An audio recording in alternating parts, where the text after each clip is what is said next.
علامہ اقبال بیان میں نقطہ توحید آ تو سکتا ہے، تیرے دماغ میں بت خانہ ہو تو کیا کہیے۔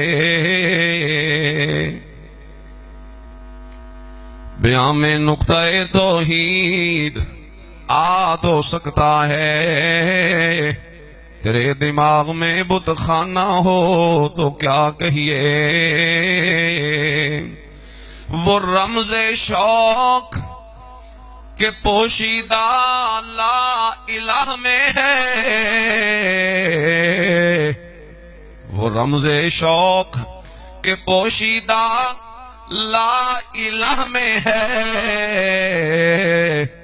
طریق شیخ فقیہانہ ہو تو کیا کہیے۔